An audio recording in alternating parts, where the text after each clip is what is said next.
अक्टूबर 1972 south America के यूरुग्वाय देश से एक छोटा सा चार्टर्ड हवाई जहाज उड़ान भरता है। ये हवाई जहाज सैंटियागो की तरफ जा रहा था और इस जहाज के मुसाफिर आम लोग नहीं बल्कि रग्बी टीम के प्लेयर्स हैं। इस जहाज में टोटल 45 मुसाफिर मौजूद थे, जिसमें टीम प्लेयर के दोस्त और कुछ फैमिली मेंबर्स भी साथ थे। आमतौर पर यूरुग्वाय से सैंटियागो जाने में तकरीबन 3 घंटे का वक्त लगता है और इसके रास्ते में खतरनाक एंडीज की पहाड़ियां भी आती हैं। साउथ अमेरिका में मौजूद एंडीज माउंटेन की रेंज दुनिया की लंबी तरीन माउंटेन रेंज है, जिसकी लंबाई 8,900 किलोमीटर है और हिमालय की पहाड़ियों के बाद सबसे ऊंची पहाड़ियां भी यही हैं। 12 अक्टूबर को उस दिन एंडीज के पहाड़ियों में तूफान आता है, जिसकी वजह से हवाई जहाज आगे नहीं जा पाता। पायलट ये डिसाइड करते हैं कि वो रास्ते में ही रुक जाएंगे और अगले दिन दोबारा उड़ने की कोशिश करेंगे। अर्जेंटीना की मेंडोजा शहर में हवाई जहाज को एक रात के लिए लैंड करा दिया जाता है और अगले दिन 13 अक्टूबर को ये जहाज दोबारा उड़ता है। उस वक्त मौसम काफ़ी साफ लगता है और अगले 1 घंटे तक सफ़र काफ़ी अच्छा गुजरता है। दोपहर के तकरीबन 3 बजे पायलट हवाई जहाज को डिसेंड कराने लगते हैं। हवाई जहाज सैंटियागो की तरफ ही था, पर अभी भी पहाड़ियों में मौजूद था, क्योंकि सैंटियागो के करीब बहुत ऊंची ऊंची पहाड़ियां हैं। नीचे उतरते वक्त हवाई जहाज में एक बहुत खतरनाक टर्बुलेंस होती है और हवाई जहाज बहुत तेजी से ऊपर नीचे हिलने लगता है और इसी वक्त आसपास बहुत सारे बादल आ जाते हैं और कुछ दिखाई नहीं देता। अचानक हवाई जहाज में अलार्म बजने लगते हैं और वार्निंग लाइट भी चमकने लगती है। इस दौरान एक रग्बी प्लेयर खिड़की के बाहर देखता है तो इसे नजर आता है कि बादल आहिस्ता आहिस्ता कम हो रहे हैं और फिर उसे नजर आता है कि पहाड़ी बहुत नजदीक है। जैसे ही हवाई जहाज बादलों से बाहर निकलता है, पायलट को नजर आता है कि उनके सामने बहुत ही करीब एक बहुत बड़ी चट्टान है और वो घबरा कर फौरन जहाज को ऊपर की तरफ मोड़ने की कोशिश करते हैं। पायलट्स पूरी ताकत लगा देते हैं हवाई जहाज को ऊपर ले जाने के लिए और उस पहाड़ी के ऊपर से बच निकलने के लिए, लेकिन अब तक बहुत देर हो चुकी थी और हवाई जहाज का पीछे का हिस्सा पहाड़ी से टकरा जाता है। हवाई जहाज के पीछे की सीटों की लाइन हवा में उड़ जाती है और इसके साथ 3 लोग हवा में उड़ जाते हैं और गायब हो जाते हैं। कुछ देर तक ये जहाज ऊपर जाता है और उसके फौरन बाद अचानक से नीचे गिरने लगता है और कुछ ही देर बाद जहाज का लेफ्ट विंग भी पहाड़ से टकराने के बाद टूट जाता है और कुछ और लोग जहाज से बाहर गिर जाते हैं। अब हवाई जहाज में सिर्फ आगे का हिस्सा बचता है, जो सीधा जाकर एक ग्लेशियर पर गिरता है। 350 किलोमीटर फी घंटा की स्पीड से ये हिस्सा इस ग्लेशियर पर स्लाइड करता है और 750 मीटर नीचे आकर आखिरी बार टकराता है। जहाज में सब कुछ तहस नहस हो जाता है। 2 पायलट उसी वक्त मारे जाते हैं। ये हवाई जहाज एंडीज की किसी अनजान पहाड़ी पर 3570 मीटर की हाइट पर टूटा हुआ पड़ा है। प्लेन में बैठे 45 लोगों में से 33 अभी भी जिंदा हैं। ये लोग इस क्रैश को किसी तरह सरवाइव कर गए हैं। इनमें से बहुत से लोग जख्मी हैं और कोई नहीं जानता कि ये लोग इस वक्त कहां पर हैं। ये हवाई जहाज अपने प्लान रूट से 80 किलोमीटर भटक जाता है। इस क्रैश के बाद 2 लोग ऐसे थे जिन्हें ज्यादा चोट नहीं पहुंची थी। पहले 19 साल के रॉबर्ट कनेजा और दूसरे 20 साल के गुस्तावो जर्बिनो। ये दोनों लड़के मेडिकल स्टूडेंट भी थे, तो वो फौरन काम पर लग जाते हैं ये देखने के लिए कि कौन लोग जिंदा बचे हैं और कैसे बाकी लोगों की मदद की जा सकती है। ये दोनों देखते हैं कि कई पैसेंजर्स ऐसे हैं जिनको स्वेयर इंजरीज हो रखी है।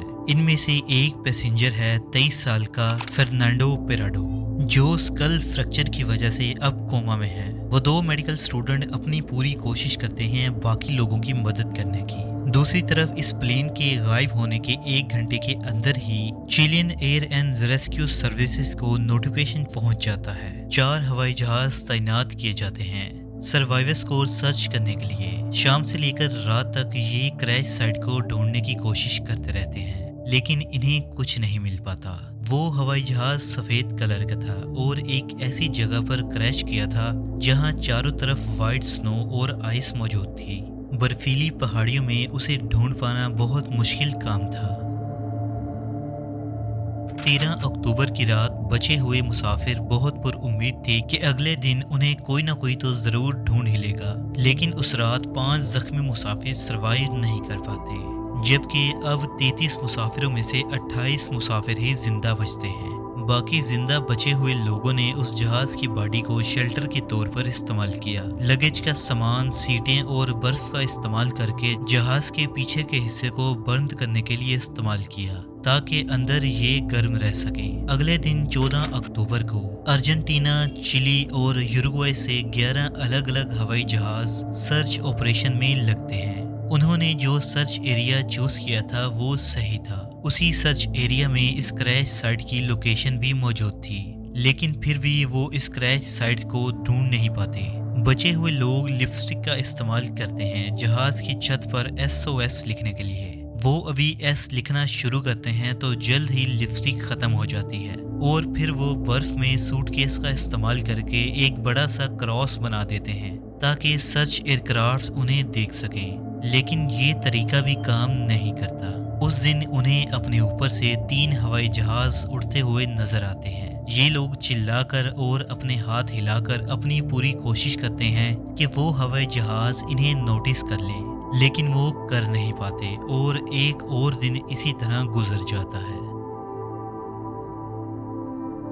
अगले दिन 15 अक्टूबर को बचे हुए लोगों को ये महसूस होता है कि अब उन्हें जिंदा रहने के लिए पानी की ज़रूरत है। उनमें से एक मुसाफिर जिसका नाम फीटो सराज था, वो पानी निकालने का एक तरीका ढूंढ लेते हैं। वो एक मेटल की शीट का इस्तेमाल करते हैं और उसके ज़रिए वो धूप की मदद से बर्फ़ को मेल्ट करके कतरा कतरा करके पानी को इकट्ठा करते हैं। इनमें से ज़्यादातर लोग ऐसे ही थे जो समुद्र के किनारे रहते थे। इससे पहले उन्होंने बर्फ़ नहीं देखी थी और अब अचानक से -30 ठंड में बिना खाने और पानी के ये यहाँ किसी तरीके से सरवाइव कर रहे थे। 21 अक्टूबर इस क्रैश के 8 दिन बाद सर्च टीम अपने हाथ खड़े कर देती है। इन्हें लगता है कि 8 दिन में किसी भी सर्वाइवर का कोई अता पता नहीं मिला, तो अब कोई फायदा नहीं इस सर्च ऑपरेशन को जारी रखने का, क्योंकि बहुत कम चांसेस है कि इतने दिनों बाद कोई जिंदा बचा होगा। तो 142 घंटे के इस सर्च ऑपरेशन के बाद इस ऑपरेशन को बंद कर दिया जाता है। इसके बाद सर्वाइवर्स को सीटों के दरमियान एक बड़ा सा ट्रांजिस्टर रेडियो पड़ा हुआ मिलता है। इनमें से एक सर्वाइवर जिसका नाम रॉय हैरली था, वो इलेक्ट्रॉनिक के एंथोसियस्ट भी थे, तो वो इस रेडियो को ऑन करने की कोशिश करते हैं और कुछ कोशिशों के बाद आखिरकार रेडियो काम करने लगता है। इस रेडियो से सिर्फ वन वे कम्युनिकेशन हो सकता था। ये लोग बाहर की चीजें सुन सकते थे पर सर्वाइवर्स बाहर कोई पैगाम नहीं भेज सकते थे।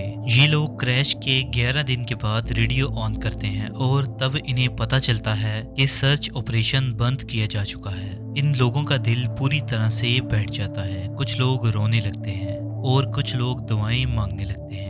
उन सर्वाइवर में अकेले फर्नांडो पेराडो थे जो ज्यादा परेशान नहीं होते, क्योंकि उनके दिमाग में कुछ और ही प्लानिंग चल रही थी।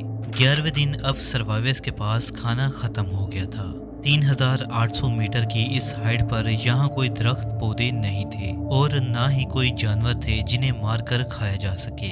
उनमें से कुछ लोगों ने जहाज की कुछ चीजों को खाने की कोशिश की, जैसे कि सीटों के अंदर लगे हुए कॉटन और सीटों के लेदर को खाने की कोशिश की, लेकिन इससे वो और बीमार और कमजोर पड़ गए। ऐसी सूरत में जब भूखे मरने के सिवा कोई और रास्ता नहीं बचा था, तो उन सर्वाइवर्स ने अपने ही मुर्दा साथियों की बॉडीज को खाना शुरू कर दिया। सबसे पहले ये आइडिया रॉबर्ट कनेसा को आया और उन्होंने ही सबसे पहले अपनी मुर्दा साथी की बॉडी को खाने की कोशिश की। उन लोगों में से कुछ ने उस वक्त ये खाने से मना कर दिया, पर जब 2 दिन और गुजरे और इसके अलावा कोई और रास्ता ही नहीं दिखा, तो आखिरकार उन्होंने भी उन्हीं डेड बॉडीज को अपना खाना बनाया। 29 अक्टूबर क्रैश के 16 दिन बाद सर्वाइवर्स के लिए ये खाना भी कम हो रहा था। इनके पास आगे कोई रास्ता नहीं था।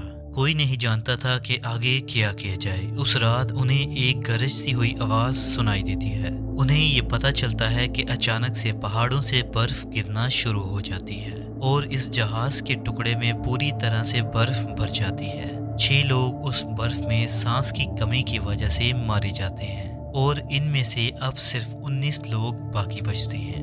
और ये बचे हुए 19 लोग भी बर्फ के अंदर एक छोटी सी जगह पर दबे हुए होते हैं। पराडो एक मेटल पोल का इस्तेमाल करते हैं बर्फ के अंदर एक सुराख बनाने के लिए, जिससे वो सांस ले पाते हैं। 2 दिन तक खोदने के बाद वो बर्फ में एक सुरंग बनाकर बाहर निकलते हैं, लेकिन बाहर वो देखते हैं कि बर्फ का तूफान आ रहा है, तो वो जान बचाने के लिए वापस उसी सुरंग में जाकर बैठ जाते हैं और अगले 3 दिन तक वो उसी जगह पर बैठे रहते हैं। 3 दिन बाद वो लोग वापस बाहर निकलते हैं जब मौसम साफ होता है, और बाहर निकलने के बाद उन्हें ये समझ आ जाती है कि अब इन्हें यहाँ बचाने कोई नहीं आएगा। अगर इन्हें जिंदा रहना है तो इन्हें खुद से कोशिश करनी होगी। कनेजा, पराडो और विजेंटिन सबसे स्ट्रॉन्गेस्ट सर्वाइवर्स में से थे, तो सब लोग मिलकर ये डिसाइड करते हैं कि इनको थोड़ा ज्यादा खाना दिया जाए और सबसे गर्म कपड़े इन्हें दिए जाएं, क्योंकि ये लोग कोशिश करेंगे बाहर निकलकर पैदल चल के मदद ढूंढने की। सबसे पहला काम था लोकेशन का अंदाजा लगाना। क्रैश होने से पहले को पायलट ने एक स्टेटमेंट दी थी कि इनके हवाई जहाज ने कुरिको शहर को पास किया है, तो इन लोगों ने अंदाजा लगाया कि हम अगर वेस्ट साइड की तरफ कुछ किलोमीटर दूर चलेंगे तो हम जरूर चिली के पास पहुंच जाएंगे। लेकिन ये अंदाजा इनका बहुत गलत था, क्योंकि को पायलट को खुद भी नहीं पता था कि वो जहाज को किस साइड पर ले जा रहा है। असल में इनकी क्रैश साइड 88 किलोमीटर ईस्ट में थी। इस बात से अनजान ये लोग कुछ रेस्ट करने के बाद 15 नवंबर को 33 दिन के बाद ये लोग मदद ढूंढने के लिए निकल पड़ते हैं। घंटों ईस्ट की तरफ चलने के बाद इन्हें अपने ही हवाई जहाज का पीछे का हिस्सा मिलता है। इसके अंदर इन्हें बहुत सारे सूटकेस मिलते हैं और इसके साथ चॉकलेट के डिब्बे और 3 मीट पैटिस, कुछ एक्स्ट्रा कपड़े, बुक्स और थोड़ी बहुत दवाइयाँ भी। और इसके साथ ही इन्हें वहाँ एयरक्राफ्ट का 2-वे रेडियो सिस्टम भी मिलता है। ये एक ऐसा रेडियो था जिससे न सिर्फ इनकमिंग हो सकती थी बल्कि बाहर भी मैसेज भेजा जा सकता था। वो लोग उसी जगह रात गुजारते हैं और अगले दिन वो उस रेडियो को ऑन करने की कोशिश करते हैं। जहाज के पिछले हिस्से में उन्हें रेडियो को ऑन करने के लिए बैटरीज भी मिलती हैं, लेकिन ये बहुत भारी थी और उनका वजन तकरीबन 24 किलो था। वापस जाकर वो लोग रॉय हार्ली की मदद लेते हैं, जिन्हें इलेक्ट्रॉनिक्स की थोड़ी बहुत जानकारी थी। लेकिन अफसोस ये प्लान भी काम नहीं करता, क्योंकि एयरक्राफ्ट का इलेक्ट्रिकल सिस्टम 115 वोल्ट एसी में काम करता था और जो बैटरी इन्हें मिली थी वो 240 वोल्ट डीसी की थी। इन्हें कनेक्ट करने का इनके पास कोई जरिया नहीं था।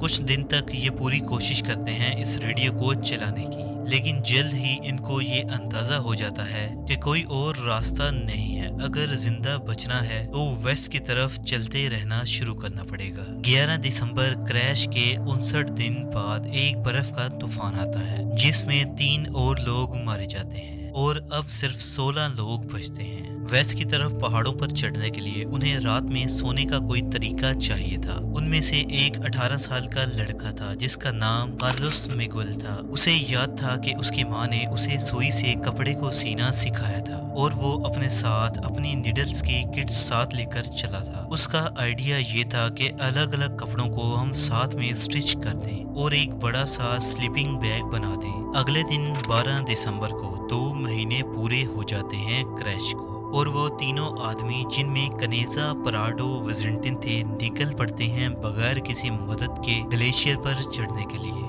वेस्ट की तरफ जाने के लिए उन्हें पहले पहाड़ी के ऊपर जाना होगा। इन्हें अभी भी लगता था कि ये कुछ ही किलोमीटर दूर है और उन्हें ये उम्मीद थी कि ये 2 से 3 दिन चलकर मदद ढूंढ लेंगे। इसलिए उन्होंने सिर्फ 3 दिन के लिए ही खाने का सामान पैक किया था। जो स्लीपिंग बैग उन्होंने बनाया था वो रात को सोने के लिए इस्तेमाल करते थे और अगले दिन सूरज निकलते ही ये लोग चलना शुरू कर देते थे और चौथे दिन की सुबह वो पहाड़ी के ऊपर पहुंच जाते हैं। ऊपर जाने के बाद उन्हें पता चलता है कि उनकी एस्टिमेशन कितनी गलत थी, क्योंकि आगे इन्हें नजर आता है कि ये रास्ता तो खत्म ही नहीं होता। खाने की कमी की वजह से विजेंटिन ये डिसाइड करता है कि वो वापस क्रैश साइड पर चला जाएगा और बचे हुए 2 लोग ही आगे बढ़ेंगे ताकि खाने की कम जरूरत पड़े। 15 दिसंबर को विजेंटिन अपना रास्ता वापस ले लेता है, जो कि एक बहुत ही आसान रास्ता होता है क्योंकि ये सारा रास्ता डाउन हिल था। वो एयरक्राफ्ट की सीट को एक स्लेग की तरह इस्तेमाल करता है और 1 घंटे के अंदर वो क्रैश साइट पर वापस पहुंच जाता है। इस पहाड़ी को चढ़ने में इन्हें 3 दिन लगे थे और सिर्फ 1 घंटे में ये वापस क्रैश साइट तक पहुंच गया। कनीजा और पराडो आगे बढ़ते रहते हैं, पहाड़ी चढ़ते रहते हैं, लेकिन इन्हें दूर दूर तक सिर्फ पहाड़ियां ही नजर आती हैं। पराडो बड़ी कोशिश करते हैं कि कुछ तो इन्हें दिखाई दे और दूर वेस्टर्न हॉरिजन में इन्हें दिखाई देता है कि 2 पहाड़ियों की चोटी पर बर्फ नहीं है। ये सोचते हैं कि हमें उसी डायरेक्शन में चलते रहना चाहिए। वो दोनों कई दिन तक चलते रहते हैं और आखिरकार वो एक वैली में पहुंचते हैं जहां पर इन्हें नदी बहती हुई दिखाई देती है। ऐसी सूरत में नदी तक पहुंचना बहुत राहत की चीज थी, क्योंकि नदी की डायरेक्शन में चलते चलते डाउन हिल का रास्ता मिलना आसान था। ये मुसलसल चलते रहते हैं और आखिरकार 9 दिन तक चलने के बाद 20 दिसंबर को इन्हें इंसानों की कुछ मौजूदगी दिखाई देती है और तभी नदी के दूसरे किनारे घोड़े पर बैठे 3 लोग दिखाई देते हैं और उनमें से एक शख्स उन दोनों को देख लेता है। ये लोग उनसे कुछ कहने की कोशिश करते हैं, लेकिन नदी के शोर की वजह से उन्हें आवाज नहीं पहुंचती। इस पर वो शख्स कहता है कि मैं कल दोबारा आऊंगा, और अगले दिन वो आदमी घोड़े पर बैठकर दोबारा आता है और इस बार अपने साथ कुछ पेपर और पेंसिल लेकर आता है। वो एक पत्थर के जरिए ये पेपर और पेंसिल नदी के दूसरी तरफ फेंकता है। पराडो को पहली बार मौका मिलता है अपना पैगाम बाकी दुनिया तक पहुंचाने का, और पराडो इस पेपर पर अपना पैगाम लिखते हैं कि मैं यूरुग्वाय से आया हूँ और हम 10 दिन से चल रहे हैं। हमारा जहाज क्रैश कर चुका है और मेरे दोस्त अभी भी उस क्रैश साइट पर मौजूद हैं। हमें जल्दी से मदद की जरूरत है, लेकिन हम नहीं जानते कि कैसे मदद मिलेगी। हमारे पास खाना नहीं है और हम कमजोर हैं। हमारे पास चलने की भी हिम्मत नहीं बची। दूसरी तरफ इस पैगाम को वसूल करने वाला चिली देश का किसान, जिसका नाम सर्गियो कैटेलान था, वो इस पैगाम को पढ़ता है और इशारों से इन्हें कहता है कि मैंने समझ लिया। इसके बाद अगले दिन 10 घंटे तक लगातार ये घोड़े पर बैठकर वेस्ट की डायरेक्शन में दौड़ते हैं। ये अभी भी इंसानों के शहर से इतना दूर थे, और आखिरकार जब वो सबसे करीब के शहर में पहुंचते हैं तो ये खबर वहां के आर्मी कमांडर को बताई जाती है, जो सैंटियागो में मौजूद आर्मी के हेडक्वार्टर से रब्ता करते हैं। चिली की एयरफोर्स 3 हेलीकॉप्टर भेजते हैं बाकी लोगों को रेस्क्यू करने के लिए, और आखिरकार 22 दिसंबर को 70 दिन बाद 2 हेलीकॉप्टर बचे हुए सर्वाइवर्स तक पहुंच जाते हैं और उन सबको बचा लिया जाता है।